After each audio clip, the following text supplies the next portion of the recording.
Hi there, it's Brian Sebastian, Movie Reviews and More, the Women's Broadcast TV Network, now known as WWTVN Worldwide TV Network, IT247 out of Franklin, Tennessee, and WomenOnTV.tv. So today, if it's Movie Reviews and More, it's a Saturday, and it's All Music Day. So, we got to start with ladies first. Let's start with a co-host, vocally Tasha,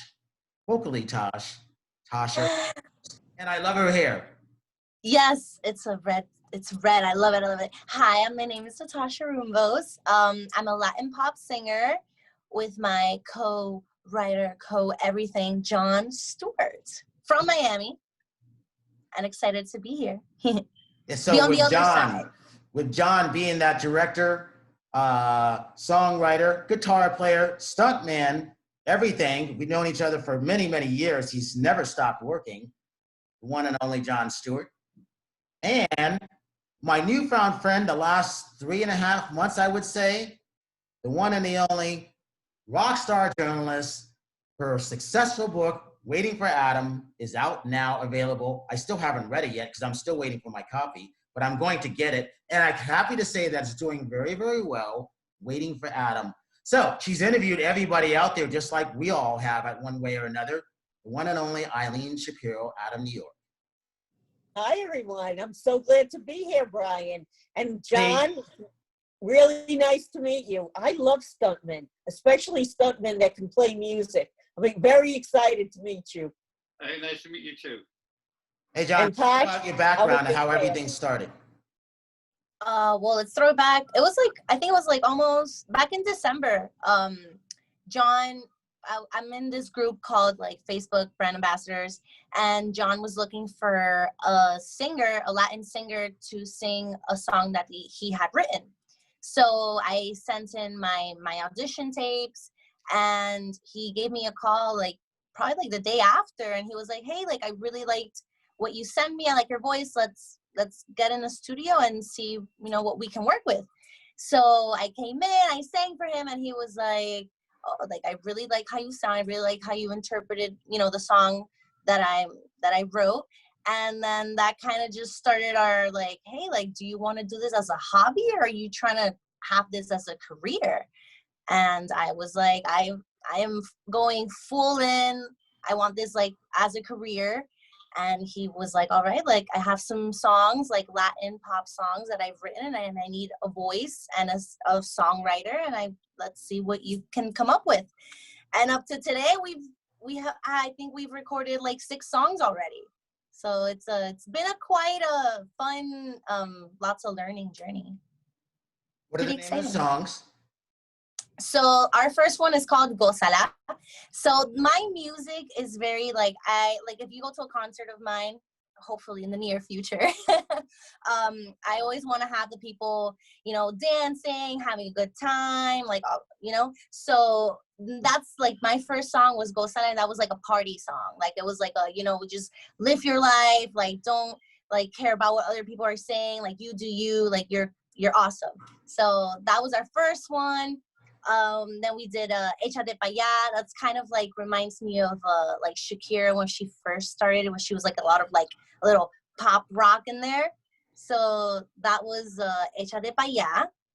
And then we just released Me Salvaste, which is our ballad, last week actually. So, and it's been doing really good. I feel it's good to have a little bit of fun dancing songs, and then you have a little ballad, a slow song. So it's been exciting, and we have a couple more songs coming out in the future that we're working on, but it's been fun.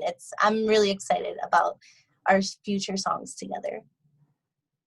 So Tasha, do you actually write the songs, or do you and John co-write them? So John, he does the instrumental, I read the whole entire song, and then I'm the one that comes up with the song lyrics, what the type of melodies and stuff like that I want in the song. So what motivates the two of you, or inspires the two of you together to come up with a hit? Ooh, John, you want to take this one? Go, John. You go, John. I don't know. I just like you said, I'll just pick up the guitar. If something comes out, I lay it down on my phone, make sure it's all the right length, the range, and all that. And I'll send it to her, and we'll talk about some melodies, and she'll write something, and then we'll have a meeting, and then make sure the phrasing all works and all that good stuff, and then we just record it. So it's a pretty simple process. Just to starts with a guitar part, basically, you know, and then we build it from there. We have a really good percussionist, Bob Ross, drummer and percussionist. So when he puts his drums in there and the congas and the shakers and everything he puts, you know, drums take like 4 hours to do one of my songs because it's so complicated. We do everything real, no computer stuff. It's all, everything's being played, you know. Oh, that's good. That's like it used to be. Yeah, and I know that's what I want to do. That's what people are liking now, real music instead of computer stuff. Always. So, John, I have a question for you. You don't exactly look Latin. Why did you decide that you wanted to do Latin music? Yeah, I'm from Boston, so I know. I can tell. I can totally tell. I have a Latin neighbor, though. Maybe she gives me inspiration. I don't know. There you go. I don't know. I just feel these melodies in my head and these guitar riffs and sounds in my head. So I just get my guitar and it just comes out. So I don't really even listen to Latin music. I mean, I know Shakira, of course, and, you know, all the biggies, but I don't know. It just comes out of me. I have no clue. When I was a kid, when I was 10, my next door neighbor, his name is Ricardo, I would go bug him every day. Hey, teach me a D chord or a G chord. You know, when I was 10 years old, I'd go over his house. And when I walk in, I'd hear him playing some flamenco. I mean, he didn't teach me any Latin music at all. He just was showing me chords, basically. So maybe that has something. I've always loved the sound of it. And then this year I was watching the Latin Music Awards. And I'm like, are you kidding me? It was all, what do you call it, computerized stuff. I'm like, I want to write some real music, man. So that's when I just decided, I got the guitar on and just wrote something, you know what I mean? And then I met Natasha shortly after that. Because I wasn't hearing the good stuff like I was hearing on the radio years ago when I used to listen to like Santana and all those guys, you know? Like I say, now it's just, I think the whole show is just computerized stuff. Drove me crazy. Yeah, that's kind of true. They put down a drum beat, they buy a sample, whatever. So hats off to you for like doing real music. Thank you. John, go into your background of how you started, because you started as a stuntman director way back. And I always like to remind people, we all have a background, but not everybody remembers where we all came from. And I always think that's important, always rehash it. You have people that may not know. Well, me, yeah, like I said, around 10 years old when I was playing guitar, I also wanted to be a stuntman. Watched some John Wayne movies at the time, so I used to jump off my grandmother's house where I grew up and all this crazy stuff. And that's what I wanted to do. I didn't want to play music. I didn't want to be a rock star, any of that kind of stuff. I wanted to do stunts. And when I think it was 17 in Boston, I was doing, my friend had a movie theater, he was having a premiere. So I said, well, let me do something for the premiere because the news was going to get down covered. So I lit myself on fire, hung myself upside down off the marquee, came down and crashed through the window with this line of people going in with the news coverage. So I got a call the next night. Some producer was in town making a Matt Dillon picture. Said, hey, I see you on the news. Can you come do something on this movie? And I'm like, sure. And he told me he was going to pay me. I'm like, you're going to pay me that much just to light myself on fire or whatever? And then that's how my career kind of started. Then I moved to LA and hit the pavement, trying to do stunts, and spent many years, you know, building a resume, working for other people and coordinating movies. And it got to the point where I was directing a lot of second units, and I had broken my back in one of the stunts, and I was healing in a wheelchair, and I took that time to write a script. Of course, it was an action movie. And my next door neighbor, which I knew him, but I didn't know him really well. His name was Wolf. He owned a Porsche dealership in the San Fernando Valley. So he goes, what are you doing? He see me with my, you know, in my wheelchair up front of my house every day watching traffic go by. I said, well, I'm writing a script. He goes, what's the name of it? And I told him the name, and he goes, well, you got the money to make the movie? And I said, no, I'm just writing the script. He goes, well, I'll get you the money to make the movie. And I'm thinking, yeah, sure. Okay, you hear this all the time. And I don't know the guy that well. So he took out a loan on his Porsche dealership, and about 2-3 months later, we're down in Texas making a movie, and that was the beginning of my director's career. Came back to Universal, released it domestic, and then, in fact, that was, I don't know how many years ago, 40 years ago, and as we speak, we just got finished putting the final touches on the trailer. It's being revamped, re-released by a company that's putting it out on Netflix, and because it never went to TV, it just went back to video back in the day, you know, then with the cable. And it has a cult following. It's called Action USA. So as we speak, it's coming out on Netflix and Hulu and everywhere. And Quentin Tarantino's company's going to put it out in theaters when they open, like the drive-ins and stuff. They want to do that. So it's amazing how a 40-year movie just getting revamped, you know. You're gonna have So you do a little bit, you do a lot of, not a little bit, but a lot of everything. Me? So, yeah, you. So what's Snoopy? What are you working on next? Aside from Tasha's stuff, which is probably amazing. I haven't heard it, but I can tell just by looking at you that I'm going to be a big fan. So what's next for both of you?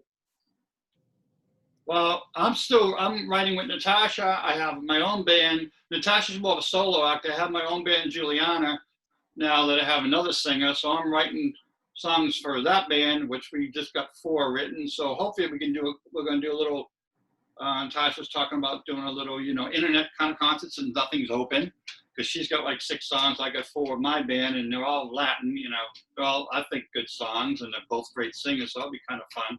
So I'm actually finishing some of that up as we speak. And I just got approached by, it's a funny thing, to write a song from the ex-CEO of, Natasha, what's the name of that company? Calvin Klein. Yeah, Calvin Klein. Tom Murray, who was the CEO of Calvin Klein. Funny story. That's a big company. Yeah, so, Well, how can you forget that? Really? He happens to, our engineer at the studio we're recording now is kind of a, he don't like me mention his name, but he's kind of a big league. He's worked with Celine Dion, Mariah Carey. He did some stuff on the TV show Empire.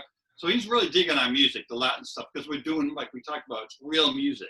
He's old school. He likes the real drums, and he's really loving the music. And you tell me that, but I didn't think much of it. So in comes this CEO, ex-CEO, 17 years of Calvin Klein, and he has a song that he's written half the song. He's got a verse, and he's singing on it.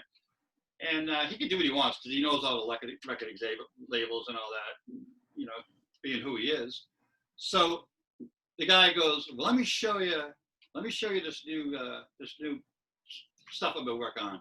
And he showed him some of our songs, and the engineer told me that he just fell in love with the music. He goes, that's the group I want playing my music, and I want him to finish writing the song. So actually, that's what I'm doing today. When Brian called me, I forgot I even had this interview because I'm writing some of his stuff because I got to be in the studio Monday to start recording for him. So it may open up a great door to get us some of our songs into not only Calvin Klein, but he has a new company now in Colombia, Latin company.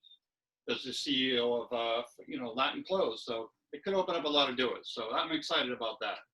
Like, you might end up hearing us in a commercial of that company. Like, you see it on TV, and then you hear like Gozala in the back.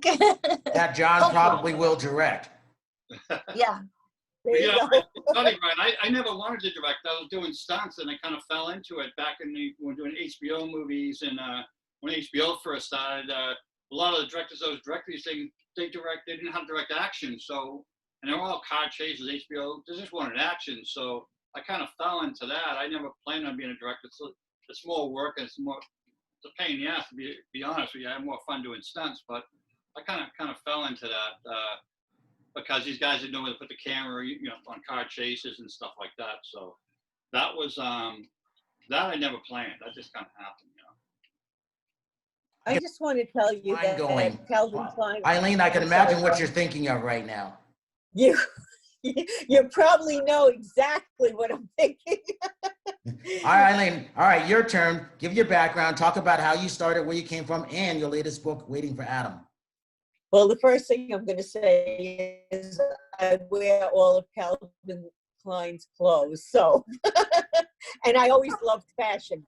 Okay, so that's just a segue into the fact that I was a science fiction writer for Star Trek. I wrote the Star Trek Giant Poster book, and I wrote the medical manual for Star Trek.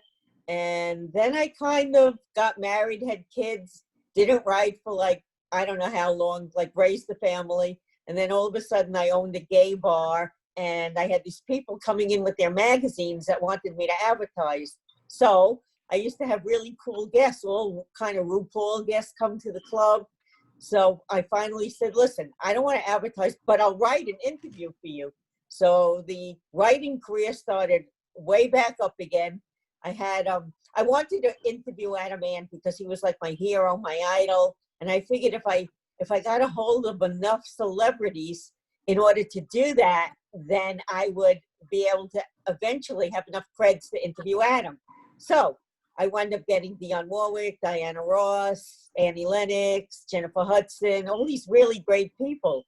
By the way, I do want Calvin Klein, so put in a good word for me. But anyway, so I started interviewing these really good people. And then after 6 years of relentless interviewing, I finally got to interview Adam Ant. And so I wrote the book, Waiting for Adam, so that all of my interviews that I procured on the way up to interviewing him are in that book.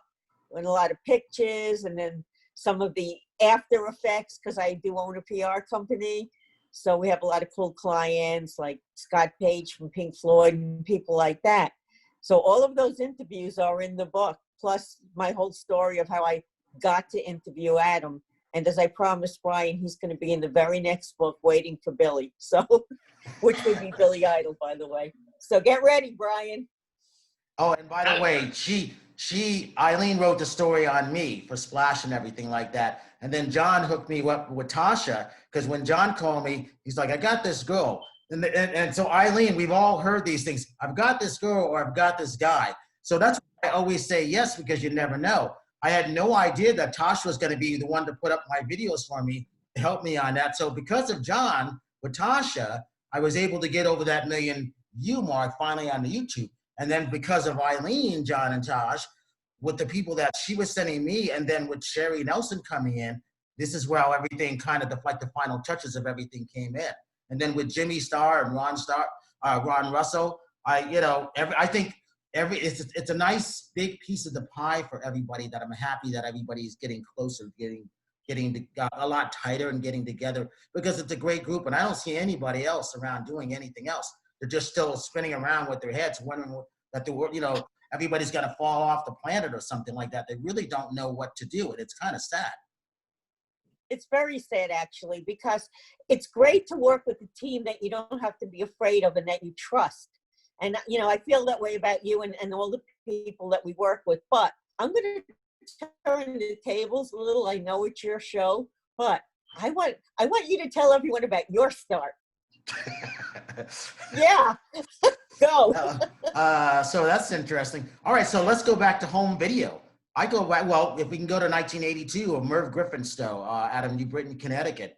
What was it? WPOP. I always got into radio backwards. I always felt you can't always get in. There was only so many radio stations. So any way that you can get in, you can get in. So I got into news radio. So I was always interviewing people on the political side, things that were doing news. I didn't care about entertainment. I didn't care about movies back then. And then, we're in market 36 and 39 in Connecticut. I'm like, I didn't want to move to New York. That's number one. I definitely didn't want to go to Chicago. And I was in the world of drum and bugle corps. So I wanted to go up north in Northern California, the Santa Clara Vanguard, to be close to my favorite drum and bugle corps. I ended up in Los Angeles. And I was like, oh, I don't really want to be here yet. I want to go up to Northern California first and then come down to Los Angeles. Nope, I ended up on Power 106, the #1 radio station in Los Angeles. And at that point, the wave is coming in, easy listening music. That change at the same time, almost where house is starting to come in, Chicago house, which is obviously one of your clients, Eileen, you and Ron. Yes, Rachel, that's Screaming true. Rachel. But it was interesting because I saw all this stuff coming. In the meantime, John, I don't know if you were in California, then you might have been. I worked at Tower Video. I wanted to work in video because I knew something was going to go on at that point. So Tower Video, everybody, every rocker, every adult performer, every movie star was coming in there. So you talk about Billy Idol. I signed up William Broad as a membership at Tower Video back in the day. Ash and Axl Rose were my managers at Tower Video before they hit it big at Guns N' Roses the next year and a half. So that was the connection of all of that stuff. So I knew video was going to be the way. So everything I do still today came out of working at video stores. What's not around anymore?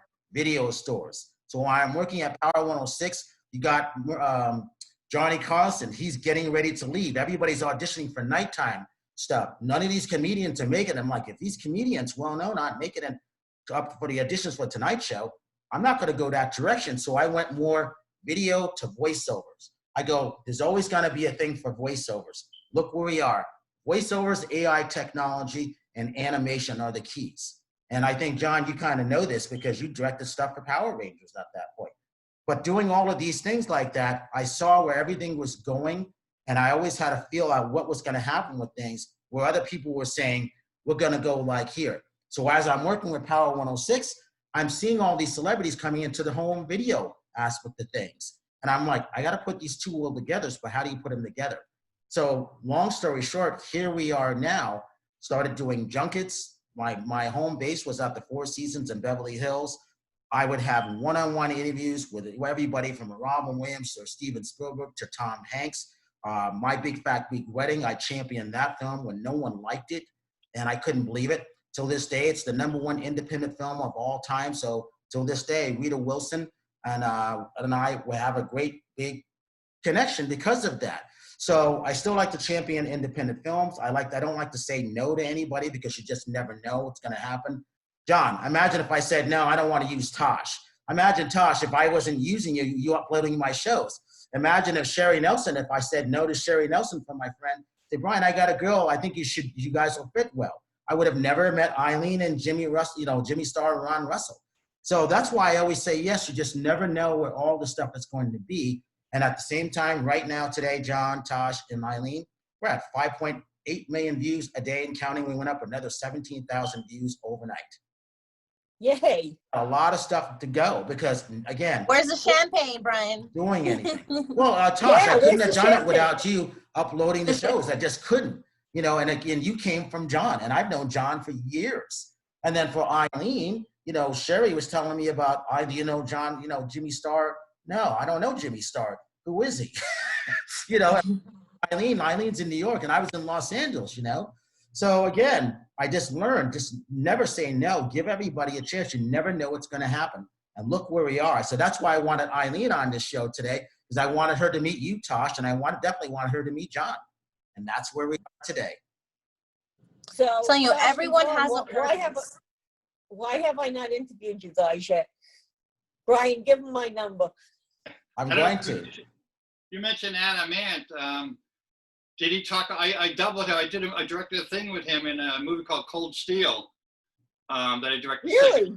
And Adam was one of the main actors in the movie. I want to ask you something. A lot of people say he's a crummy actor. What was your opinion? Well, I threw him in a car and chased him around, and we did some car jumps and some fight scenes. So he didn't have to do a lot of acting, but he was fine. He's a nice guy. Didn't have the rock star type attitude. He played a good villain, so I don't think he's a bad That was a great movie. That was a great movie. Obviously, I've seen everyone that he's ever done, but yeah, that was a really great movie. John, we got to talk, and I said we have to talk. Yeah. And Brian, I bet you didn't know that Adam was an actor. No, I did. I saw those movies. Where'd you go, Brian? Video. Yeah, Okay, good. I have a funny story. Speaking about people you didn't know are actors, I was doing a movie in Yugoslavia many years ago in the 90s, and there was an actor on. I didn't put two and two together. His name was David Essex. Rock On. And we were coming. He just got on the crew, and I was doubling him in the picture.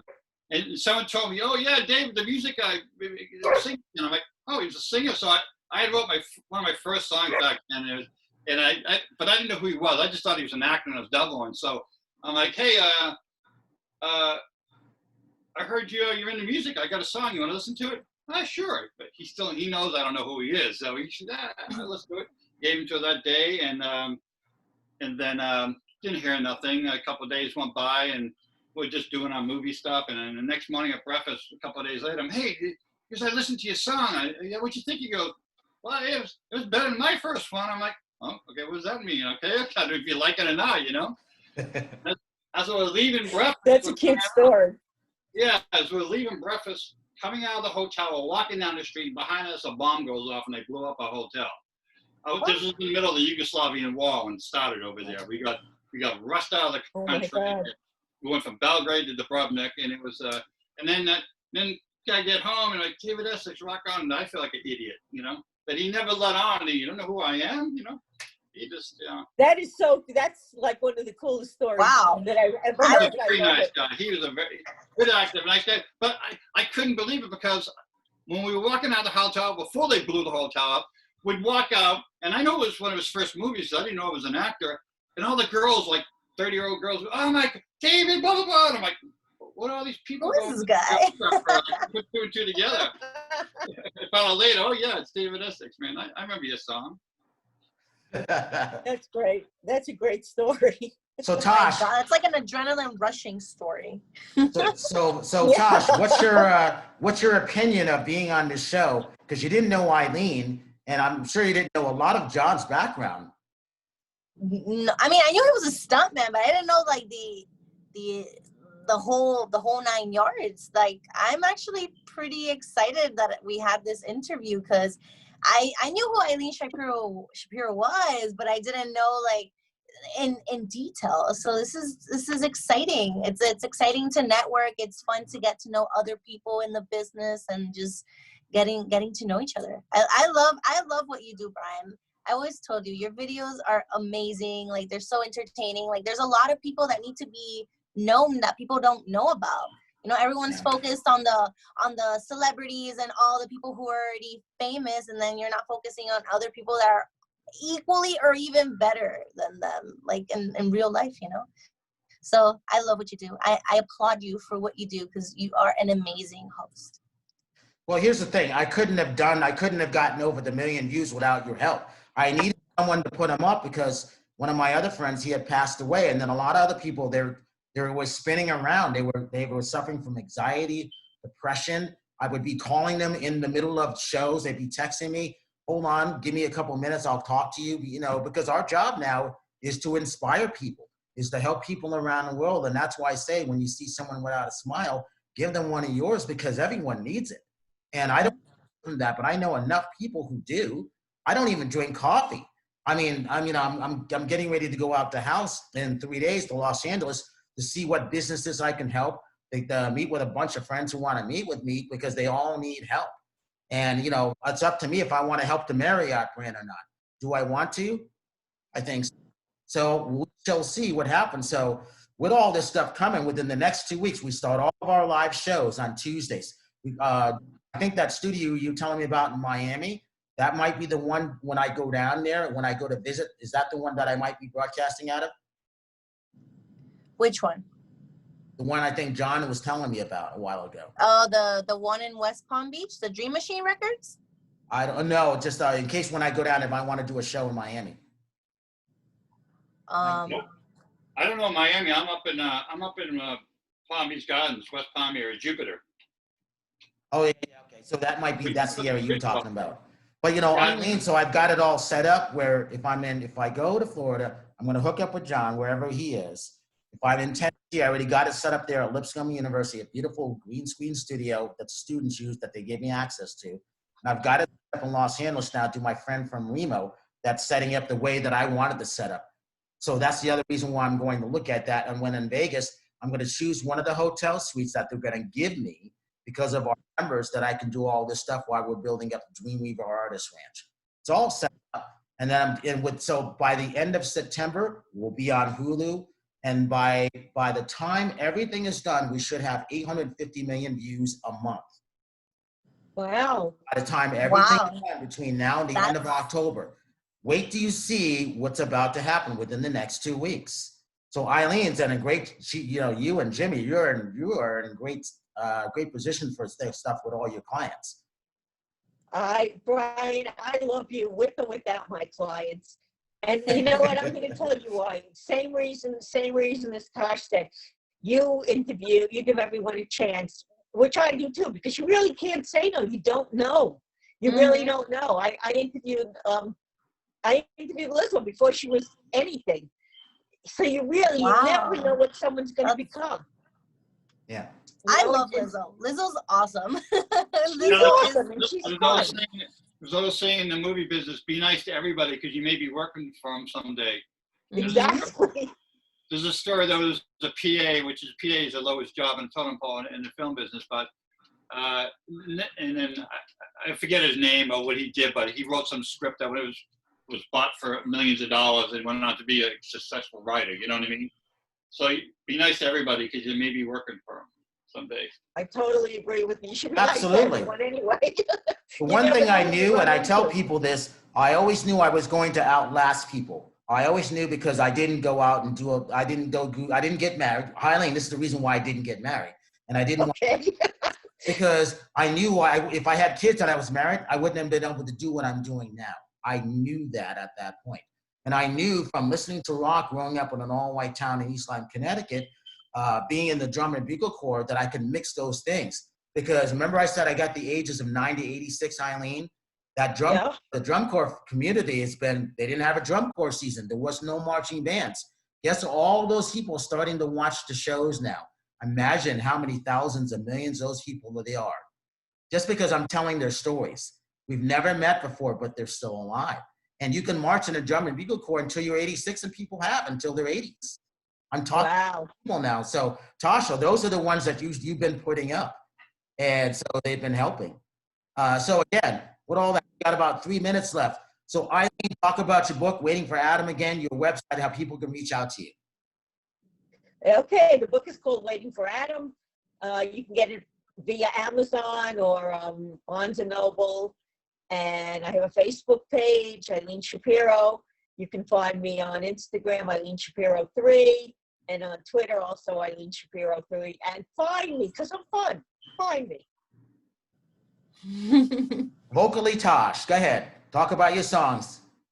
Well, we released Me Salvaste last week, so it's our ballad. Definitely take a listen to that. It's about someone who comes into your life at the right moment and, saved you emotionally, mentally, and all that stuff. So definitely take a listen. We are on Spotify, Apple Music, every streaming platform. You just search us as Natasha Rumbos, and there is a silent H after the T, by the way. So Natasha Rumbos, definitely search us. We also have our website, www.natasharumbos.com. Follow me on YouTube, take a listen, and just relax and hear my music and have a good time. And John, before we leave, give your website, your social media, because you're not really a social media guy. You're kind of like, I call John like the stalker. He kind of like peeks in to see what's going on, and then people start to follow him to see what's going on. But talk about that. I hate this stuff. But Natasha, like Natasha said, we have music at natasharumbos.com, and my band is Juliana. I think the website is julianamusic.com. And you can hear Natasha's songs and my other songs there. And look for Action USA coming out very shortly everywhere. And hopefully when theaters reopen, I think they were talking about now putting in drive-in theaters. But it'll be on Netflix and Hulu and all that good stuff too. But I'm excited about that because it's an old movie. The reason Quentin Tarantino liked it so much is because there's no CGI in it at all. And Quentin's a fan of all the old 70 movies and, when we did stuff for real, you know what I mean? It wasn't fake. And I think that's why they took a liking to this movie because there's absolutely everything in the movie's real, no CGI, and it's just fun action, and a fun action movie. So that will be out everywhere shortly. Keep an eye out for that. And that's it. We're keeping on making music. And I'll definitely be talking about that. So for Eileen Shapiro, her new latest book, Waiting for Adam, vocally Tosh, John Stewart, who's everything. And I love, you got to check out his videos because I love the aspect. He reminds me of the old cowboys putting his foot up against the wall and just playing guitar. And you would never know that he would be directing the videos. I just love how he does that. So for Brian Sebastian, movie reviews and more, the Women's Broadcast TV Network, which is now Worldwide TV Network, IT247 out of Franklin, Tennessee, and Women on TV.tv. See, it's all women. I'm the straight black guy. He's got 13 co-hosts. They're all women. I couldn't be happier for them. Have their own views. If you see someone without a smile, please give them one of yours because the world needs it. And we will see you next week.